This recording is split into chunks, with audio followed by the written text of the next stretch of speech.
எல்லோருக்குமே வாழ்க்கையில் ஒரு மிகப்பெரிய கனவு உண்டு. நாம் இதை சாதிக்க வேண்டும், இதை பெற வேண்டும், இதை அடைய வேண்டும் என்று எல்லோருமே ஆளாளுக்கு தகுந்தவாறு ஒன்றை கருதி கொண்டுதான் இருக்கிறார்கள், எதிர்பார்த்து கொண்டுதான் இருக்கிறார்கள். ஆனால் எல்லோருக்குமே இது கைகூடுகிறதா என்றால் பெரும்பாலானவர்களுக்கு அது கைகூடாமல் இருப்பதற்கு காரணம் என்னவென்று சொன்னால் அதன் அடிப்படை தத்துவத்தை யாருமே புரிந்து கொள்ளவில்லை என்று உளவியல் சிந்தனையாளர்கள் சொல்லுகிறார்கள்.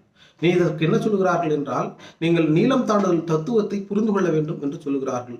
நீளம் தாண்டுதல் தத்துவம் என்ன என்றால், நீங்கள் எவ்வளவு தூரம் நீங்கள் தாண்ட வேண்டும் என்று நீங்கள் முடிவு செய்திருக்கிறீர்களோ அந்த அளவிற்கு உங்களுடைய தூரத்தையும் உங்களுடைய வேகத்தையும் நீங்கள் அதிகப்படுத்த வேண்டும். எவ்வளவு தூரத்திலிருந்து நீங்கள் வருகிறீர்கள், எவ்வளவு வேகமாக வருகிறீர்கள் என்பதை பொறுத்துத்தான் உங்களுடைய அந்த நீளம் எவ்வளவு தூரம் நீங்கள் தாண்ட முடியும் என்பதை உங்களால் உறுதிப்படுத்திக் கொள்ள முடியும். அதுபோல உங்களுடைய தேவையும் உங்களுடைய இலக்கும் உங்களுடைய லட்சியமும் எவ்வளவு பெரிது என்று நீங்கள் முடிவு செய்கிறீர்களோ அதற்கேற்றவாறு உங்களுடைய உழைப்பையும் நீங்கள் மேம்படுத்திக் கொள்ள வேண்டும் என்கிறார்கள்.